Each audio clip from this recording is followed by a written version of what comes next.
Mahdi Merban lahir di Kabul, ibu kota Afghanistan pada 13 Mei 98. Dia tinggal di Shada Village, Distrik 6, Kabul.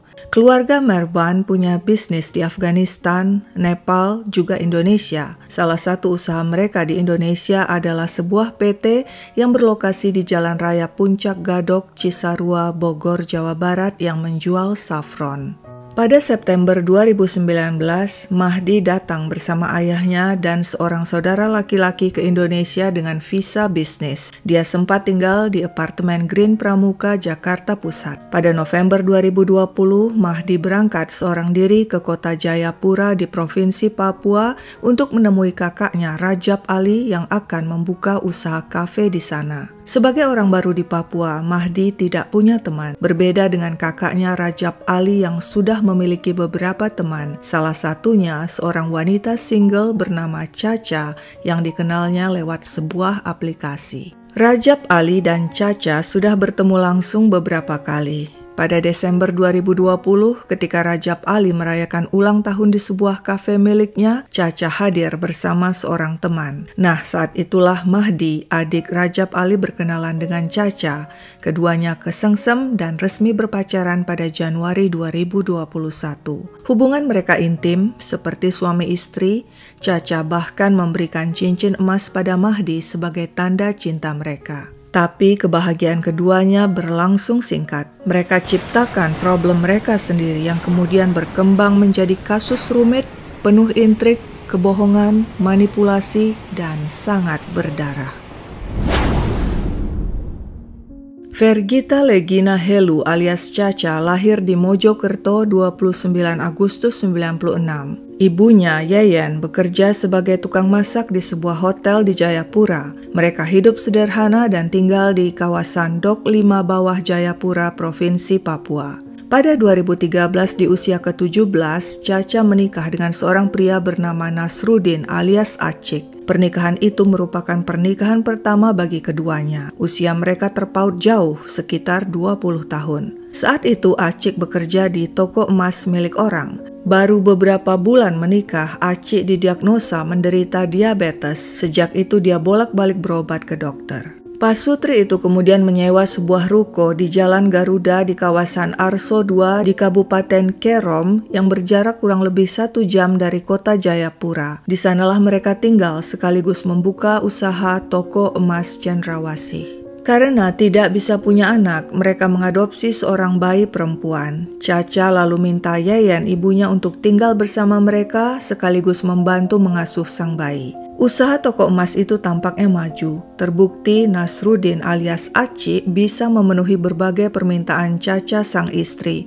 termasuk nongkrong di kafe, makan di restoran, biaya perawatan diri, dan membeli berbagai peralatan makeup. Sepertinya pria itu sangat menyayangi dan memanjakan sang istri. Pada Senin 28 Juni 2021 sekitar pukul 5 sore, Caca bersama Acik dengan mobil Honda Jazz merah milik mereka pergi ke dokter mata yang praktek di Apotek Kimia Farma di kota Jayapura. Acik menyetir sedangkan Caca duduk di samping. Usai ke dokter mata, mereka makan malam di sebuah warung, lalu mampir di sebuah toko parfum dan sekitar pukul 7.50 malam menuju Mall Jayapura untuk membeli beberapa keperluan bayi. Hari semakin malam.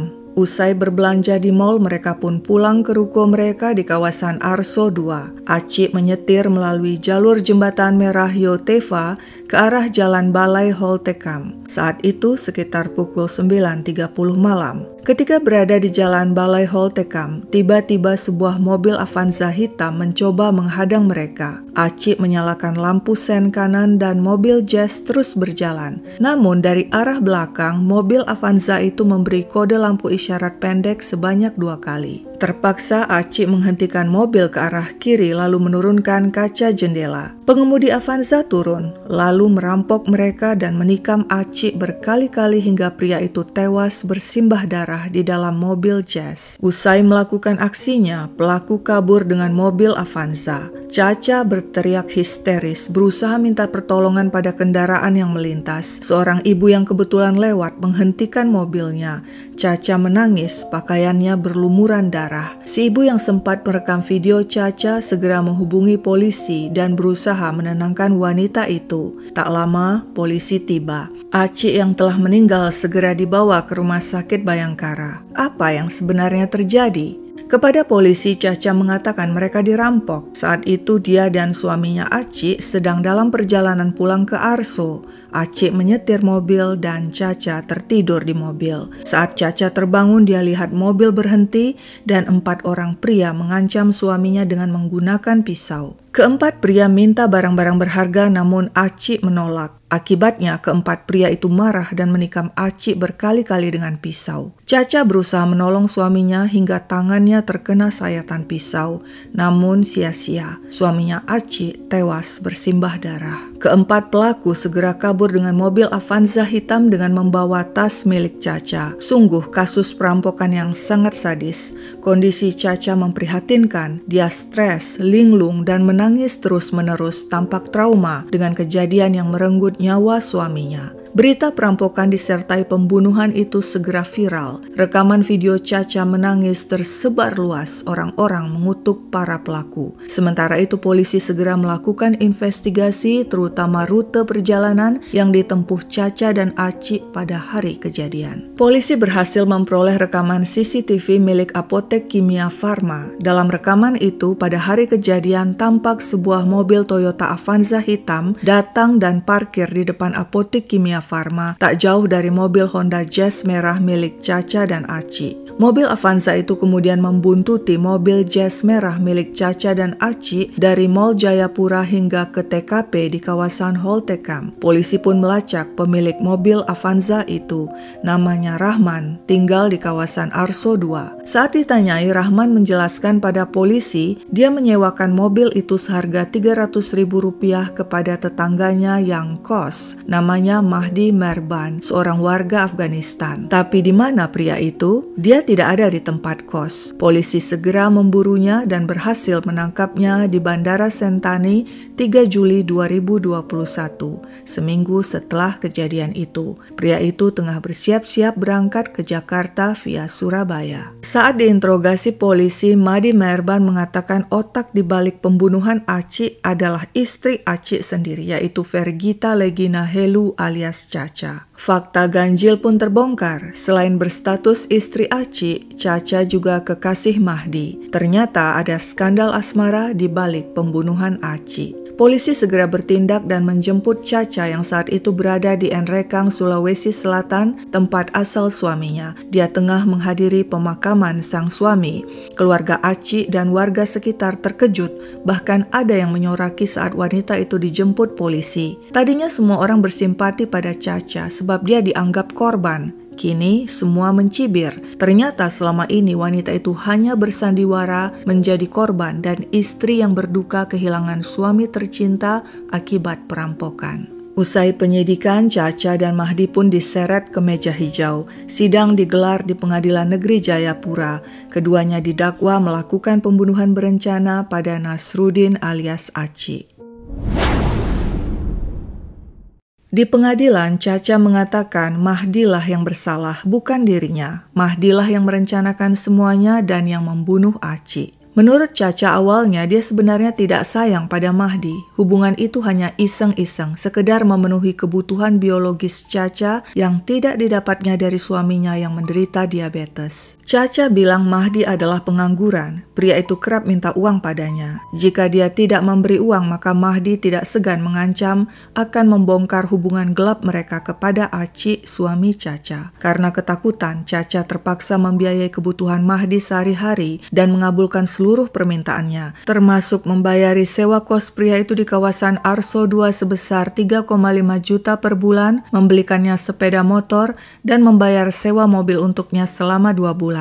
Caca memakai uang suaminya untuk membiayai seluruh kebutuhan kekasihnya Mahdi. Caca mengaku Mahdi berniat membunuh Aci agar bisa menikahi Caca dan mudah menjadi WNI dan menetap di Indonesia. Pria itu juga ingin mengambil alih toko emas milik Aci. Sejak Februari 2021, Mahdi sudah berkali-kali menyampaikan rencana jahatnya itu kepada Caca di kos-kosannya di kawasan Arso 2. Awalnya Mahdi ingin membunuh Aci dengan modus perampokan toko emas, namun batal. Lalu bulan Maret dia minta Caca meracun suaminya dengan obat kutu air dan obat jamur kaki. Caca pura-pura mengiyakan dan kemudian mengatakan dia sudah mencoba meracun suaminya tapi gagal. Mahdi juga pernah minta uang kepada Caca untuk dipakai membayar jasa dukun yang nantinya akan membunuh Aci. Namun lagi-lagi entah kenapa rencana itu batal. Menurut Caca, bulan Maret 2021, dia memberikan sebilah pisau milik Aci kepada Mahdi. Tujuannya untuk jaga-jaga sebab Caca khawatir kawasan tempat kos Mahdi sepi. Dan demikianlah hubungan Caca dan Mahdi terus berlangsung. Hingga suatu hari pada 28 Juni 2021, Caca dan Aci pergi ke dokter mata di Apotek Kimia Farma Jayapura dengan mengendarai mobil Honda Jazz merah milik mereka. Nah, saat itu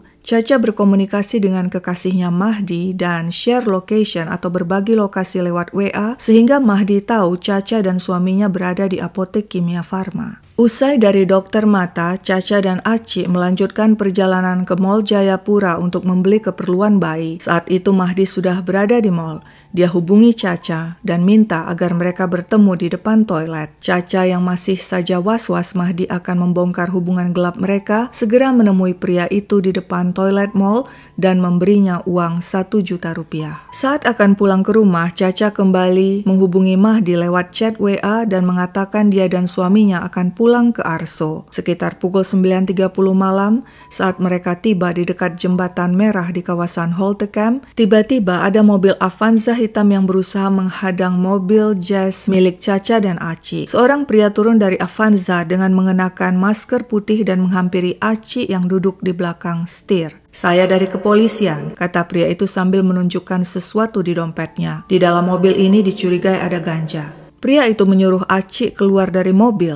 Aci yang kebingungan membantah, "Tidak ada ganja di mobil ini." Pria itu berkata lagi, "Kamu tunggu, nanti ada petugas polisi lain yang datang." Tapi Aci tidak menghiraukan dan masuk kembali ke dalam mobil. Saat itulah tiba-tiba dari arah belakang pria bermasker putih itu menikam Aci berkali-kali hingga pria itu tersungkur di dalam mobil. "Sudah, jangan," kata Caca panik. Menurut Caca, dia tahu pria bermasker itu adalah Mahdi karena dia mengenali tato di tangan pria itu. Setelah menghabisi Aci, menurut Caca, si pria bermasker putih alias Mahdi mengambil alih kemudi mobil Jazz dan memindahkan mobil itu lebih ke pinggir jalan. Mahdi lalu mengancam Caca jika ada yang bertanya agar wanita itu bilang dia dan Aci dirampok 4 pria yang kemudian membunuh Aci. Mahdi juga memerintahkan Caca menghapus semua jejak komunikasi mereka di ponsel, termasuk SMS, DM, dan chat di WA. Saat itu menurut Caca dia kebingungan, namun dia menuruti perintah Mahdi karena takut dengan ancamannya. Mahdi pun segera kabur dengan Avanza membawa tas Caca. Caca yang panik segera menghubungi ibunya Yeyen dan mengatakan dirinya dan Aci dirampok. Dia juga minta tolong kepada orang yang melintas di jalan raya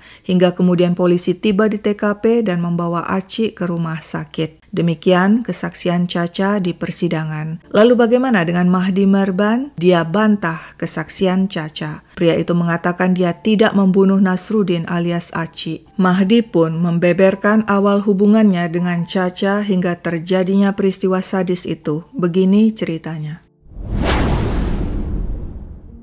Ketika Mahdi pertama berkenalan dengan Caca di acara ulang tahun kakaknya Rajab Ali, wanita itu mengaku single. Mereka mulai pacaran pada Januari 2021, kerap bertemu langsung dan melakukan hubungan intim berkali-kali. Kepada Mahdi, Caca menunjukkan KTP-nya yang berstatus tidak kawin. Pada Februari 2021, ketika berduaan di sebuah hotel, Caca curhat pada Mahdi tentang hidupnya yang kelam dan penuh bahaya. Caca mengaku ayahnya kaya raya dan penjudi berat. Pria itu kerap berjudi di Surabaya dan Hong Kong. Ketika usia Caca sekitar 14 atau 15 tahun, si ayah kalah judi besar-besaran sebesar 90 miliar rupiah. Si ayah kalang kabut. Dia tidak bisa membayar utang judi yang dipinjamnya dari mafia-mafia di Surabaya dan Hong Kong. Tidak ada pilihan. Pria itu akhirnya melego seluruh aset dan hanya meninggalkan satu toko emas yang diwariskan pada Cha-Cha. Tapi ternyata penjualan aset tidak bisa melunasi utang yang menggunung. Terpaksa si ayah menjual Cha-Cha seharga 16 miliar rupiah kepada seorang pria bernama Nasruddin alias Aci. Namun malang, tampaknya utang yang menggunung itu tidak kunjung beres sehingga akhirnya ayah Cha-Cha dibunuh mafia. Cha-Cha dan ibunya ketakutan. Kini mereka lah yang diburu mafia untuk melunasi utang sang ayah. Mereka terpaksa tinggal berpindah-pindah hingga akhirnya tinggal di Papua bersama Aci untuk menghindari kejaran mafia. Karena latar belakang gelap dirinya ini, Cha-Cha khawatir Mahdi yang sangat dicintainya akan meninggalkan dirinya. Namun Mahdi berkata dia tidak akan meninggalkan Cha-Cha. Aku janji gak bakal tinggalin kamu, asal kamu jangan kecewain aku, jangan selingkuh. Aku janji apa saja yang aku dapatkan semuanya hanya buat kamu. Saat itu Mahdi mengajak Cha-Cha pindah negara, tapi Cha-Cha menolak sebab usaha toko emasnya berada di Indonesia. Dan atas kerja kerasnya toko emas itu kini berkembang pesat menjadi 7 toko emas. Pada Maret 2021, menurut Mahdi, mereka bertemu kembali di sebuah hotel. Saat itu Cha-Cha mengatakan kepadanya bahwa mafia-mafia yang mengejarnya sudah berada di Papua dan kerap menguntit Cha-Cha. Wanita itu khawatir jika mafia-mafia itu tahu Mahdi kekasihnya, mereka akan mencelakai Mahdi. Cha-Cha pun minta Mahdi pindah ke kos ke dekat tempat tinggalnya di kawasan Arso 2, sekalian agar mereka bisa sering bertemu. Kebetulan juga saat itu Rajab Ali, kakak Mahdi, sudah pergi dari Papua. Cha-Cha juga membelikan Mahdi sepeda motor sebagai hadiah ulang tahun, lalu menyewakan mobil selama 2 bulan untuknya. Beberapa kali Cha-Cha berkunjung ke kos Mahdi. Dan saat berada di kos itulah Cha-Cha menyampaikan rencana besarnya. Dia ingin membunuh seseorang. Namun saat itu Mahdi tidak tahu siapa orang yang dimaksud. Suatu hari ketika mereka berdua lewat di depan rumah Cha-Cha dengan mobil rental, tampak seorang pria di sana. Mahdi lalu bertanya, "Siapa laki-laki itu?" Cha-Cha menjawab, laki-laki itu adalah Aci, pria yang pernah diceritakannya pada Mahdi, pria yang telah membelinya dari ayahnya sebesar 16 miliar rupiah, dan pria itulah yang ingin dibunuhnya. Aci hanya suami di atas kertas. Jika di depan keluarga Aci, Cha-Cha akan menganggapnya suami, tapi jika di depan orang lain, Cha-Cha akan mengaku single dan bilang Aci hanyalah teman kerjanya di toko emas. Kepada Mahdi, Cha-Cha berkeluh kesah betapa dia ingin Aci mati, sebabnya dia benci Aci. Pria itu kerap menghina dirinya anjing, cewek bayaran, dan kata-kata kasar lainnya. Pada April 2021, Cha-Cha memberikan pisau milik Aci kepada Mahdi untuk jaga-jaga sebab sepertinya hubungan kita sudah ketahuan, begitu katanya. Cha-Cha semakin gencar membahas rencana untuk membunuh Aci dan dia ingin Mahdi membantunya. Awalnya Cha-Cha ingin melakukan perampokan fiktif di toko emas lalu membunuh Aci. Dia juga berencana meracun Aci dengan obat jamur kaki dan obat kutu air. Juga pernah berniat membunuh Aci dengan memakai dukun, tapi semua rencana itu tidak terlaksana. Mendengar nafsu Cha-Cha membunuh Aci, Mahdi cemas. Beberapa kali dia telepon orang tuanya memberitahu dia sudah tidak nyaman tinggal di Papua. Orang tua Mahdi menyarankan, "Kamu ke Jakarta atau pindah negara atau kembali ke Afghanistan saja." Ketika Mahdi menyampaikan ke Cha-Cha bahwa orang tuanya ingin dia kembali ke Afghanistan, Cha-Cha marah dan mengancam Mahdi tidak boleh kemana-mana karena dia sudah mengetahui rencana pembunuhan yang disusun Cha-Cha. Dia harus membantu Cha-Cha menghabisi Aci. Cha-Cha juga mengancam akan menghabisi Mahdi jika meninggalkannya karena dia banyak kenal orang yang bisa melakukan itu. Mahdi semakin ketakutan, apalagi dia seorang diri di Papua tanpa sanak keluarga. Pria itu pun berusaha menghindari Cha-Cha dan bahkan berhubungan dengan wanita lain. Hal itu ternyata diketahui Cha-Cha. Wanita itu lalu menghubungi Mahdi dan menanyakan hubungannya dengan wanita lain. Mahdi mengaku, "Iya, aku dekat dengan wanita lain. Aku sudah bosan denganmu, lebih baik kita pisah saja." Cha-Cha marah dan mengancam jika mereka putus dia akan perintahkan orang menyita seluruh barang pemberiannya pada Mahdi. Mahdi menantang, "Ambil aja semua." Cha-Cha yang marah tampaknya melapor ke ibunya Yeyen dan menurut Mahdi, Yeyen kemudian menghubunginya lewat chat WA. Yayan mengamuk dan mengatakan bahwa selama ini hidup Mahdi di Papua dibiayai Caca, termasuk biaya kos. Jangan kamu pikir main-main sama perasaan anak saya segampang itu. Saya akan rusakin hidup kamu dan keluarga kamu, bangsat. Demikian ancam Yayan. Mahdi ketakutan lalu membalas chat Yayan. Aku minta maaf mama, aku gak bakal ulangi lagi. Mama tolong kasih waktu supaya aku bisa baikin hubungan aku sama Caca. Setelah kejadian itu, Mahdi dan Caca bertemu di sebuah kafe. Di sana Mahdi minta maaf pada Caca. Tapi rupanya amarah Caca belum reda. Dia bilang, sudah kita putus saja. Sebenarnya Mahdi tidak keberatan jika mereka putus. Yang dia khawatirkan jika mereka putus maka Caca akan membuat hidup Mahdi di Papua susah. Saat itu Mahdi melepas cincin emas pemberian Caca dan meletakkannya di meja. Kadang orang-orang pisah bukan karena mereka mau tapi karena takdir. Mendengar perkataan itu, Caca luluh lalu bilang, aku sangat cinta sama kamu. Mahdi lalu membalas, sama, aku juga cinta kamu. Caca menegaskan, aku bisa maafin kamu walaupun kamu lakuin apa aja, karena aku sangat cinta kamu. Tapi kamu harus komitmen jangan selingkuh lagi, dan apa yang kita pernah rencanakan, kamu tetap harus ada. Mahdi menangis karena takut dilibatkan dalam rencana jahat Caca. Ini pilihan yang paling berat di hidup aku masih muda, aku punya masa depan panjang dan kamu juga masih panjang, tidak usah bunuh suami kamu, mungkin ada cara lain. Caca tidak menggubris tangisan Mahdi dan malah menegaskan, ini sudah terlalu lama dan aku sudah serius banget akan menghabisi Aci dan kamu harus membantu menghilangkan barang bukti. Mahdi kemudian bertanya di mana Caca akan melakukan aksi pembunuhan. Caca menjawab, di mana saja, yang penting aku akan kabarin terus dan kamu harus datang. Kamu gak boleh lupa, ini bukan main-main. Gak boleh kamu lupa apa yang kita janjikan. Mahdi pun menurut. Dan demikianlah menurut pengakuan Mahdi pada 28 Juni 2021 sekitar pukul 11 pagi dia dan Caca bervideo call tentang rencana pembunuhan Aci. Caca bilang dirinya dan Aci akan ke dokter mata di kota Jayapura. Aku sengaja bikin lama-lama pulangnya supaya bisa lakuin malam ini. Kamu siap-siap dan nunggu kabar dariku. Begitu pesan Caca. Pukul 5 sore Caca kembali bervideo call dengan Mahdi. Semua sudah siap. Nanti malam, ini tempatnya, lakuinnya di Jalan Jembatan Merah. Mahdi kemudian menyewa mobil rental Avanza hitam milik tetangganya seharga Rp300.000. Dia berangkat dengan membawa pisau pemberian Caca dan memakai masker putih. Lewat WA chat, Caca mengirimkan lokasinya, yaitu di Apotik Kimia Farma Jayapura. Mahdi kemudian menuju apotik sambil menghabiskan 1 kaleng bir di mobil. Dia lalu menghubungi Caca dan bilang akan langsung ke Mall Jayapura. Caca mengiyakan. Ketika kemudian Caca dan Aci tiba di mall, tanpa sepengetahuan Aci, Caca menemui Mahdi di depan toilet mall dan memberikan uang Rp1 juta kepadanya. Nah, saat itulah menurut Mahdi, Caca minta pisau yang pernah diberikannya pada Mahdi agar dikembalikan. Mahdi pun memberikan pisau itu kepada Caca. Ketika Caca dan Aci pulang menuju ruko mereka, Mahdi membuntuti dan kembali menenggak 1 kaleng bir. Di kawasan Halte Camp, Mahdi melihat mobil Honda Jazz merah berhenti. Dia pun turun dari mobil dan menghampiri mobil itu. Saat itulah dia terkejut melihat Aci sudah tersungkur di pangkuan Caca, tewas bersimbah darah. Caca langsung memberikan tasnya agar diambil Mahdi. Wanita itu memberi sederet perintah. Gak usah cari saya sampai saya yang cari kamu. Tas ini bakar dan pisau buang ke laut. Ganti SIM card dan hapus semua chat di ponsel.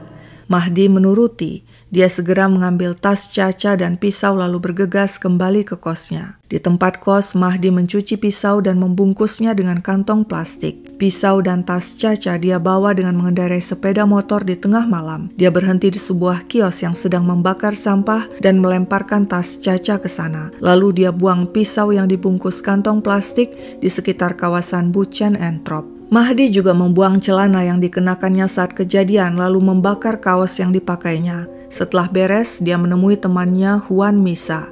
Mahdi mengatakan saat kejadian berdasarkan hasil tes dirinya sebenarnya sedang terkena COVID-19 dan harus melakukan isolasi mandiri. Namun karena dipaksa Caca, dia menuruti rencana wanita itu. Dia tidak mungkin membunuh Aci sebab saat itu kondisinya sakit, batuk, dan lemah. Selain itu Mahdi juga menegaskan sejak tahu Caca telah bersuami, sesungguhnya dia ingin putus. Tapi takut karena ancaman Caca sebab dirinya telah mengetahui rencana jahat Caca terhadap Aci. Aci. Mahdi juga mengatakan bahwa hubungan gelap mereka diketahui oleh Yeyen dan adik-adik Caca, juga oleh seorang teman Caca yang bernama Sumarni alias Ami, juga teman Mahdi yakni Dedi dan Huan Misah.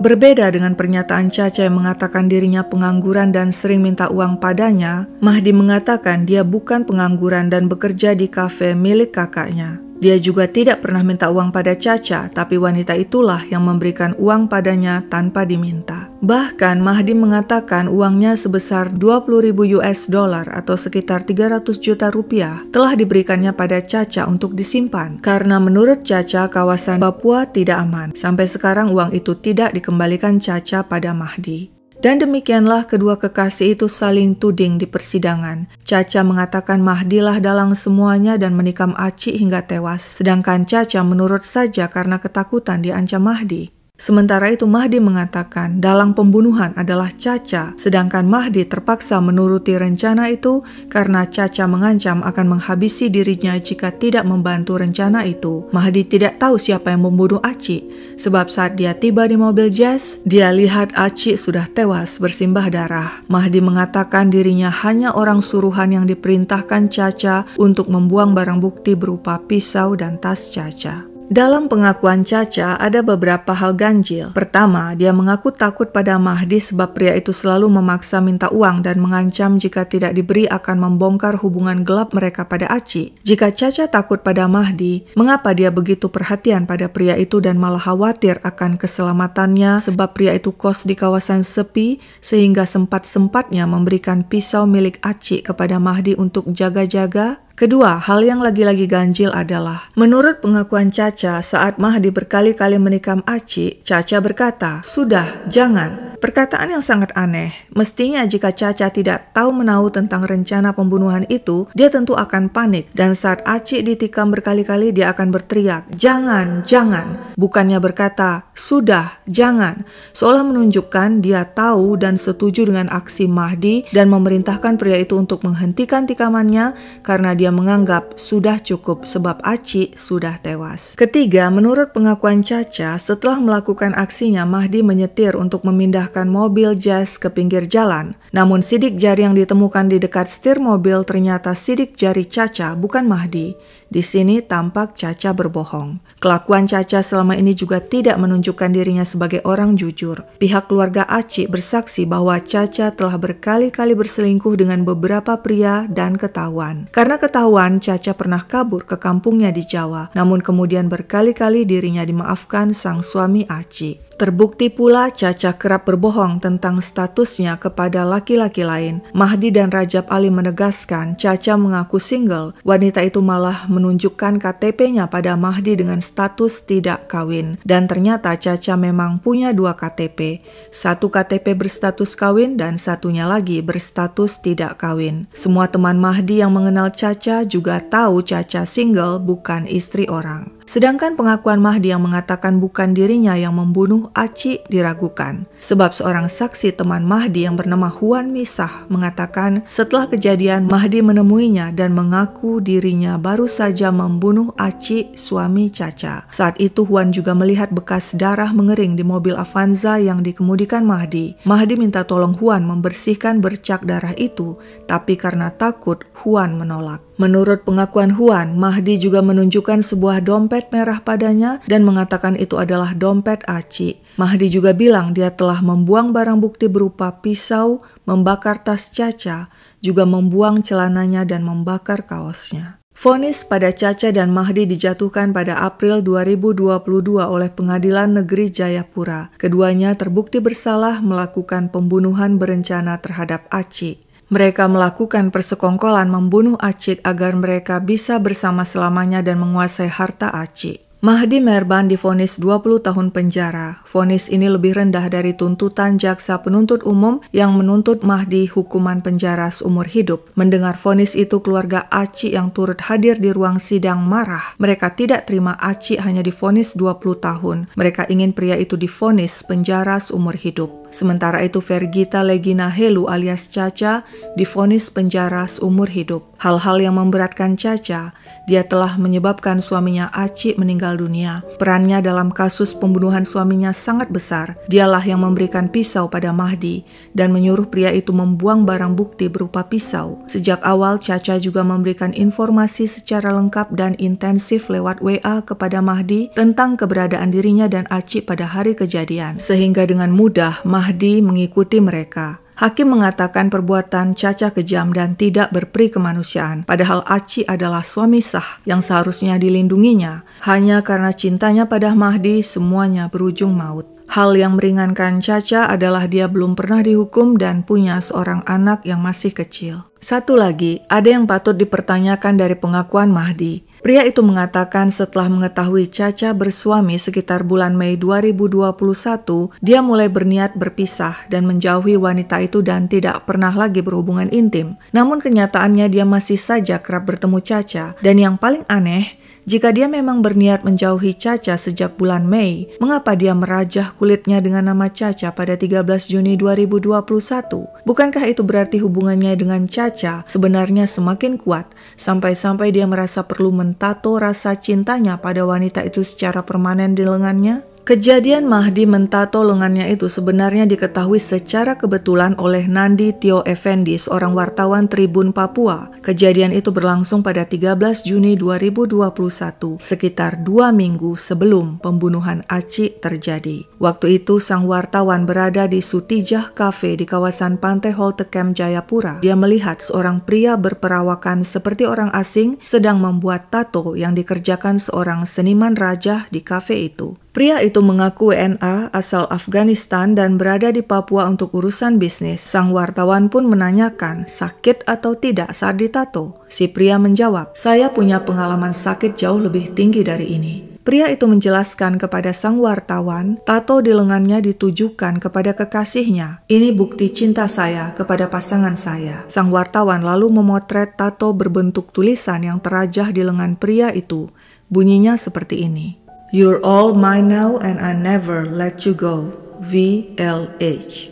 Artinya, kini kau adalah milikku dan aku tidak akan melepaskanmu. VLH.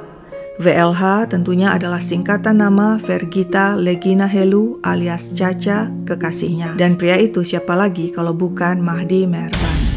Sekian dulu cerita gila yang bikin pusing kepalaku ini. Sampai jumpa kapan-kapan.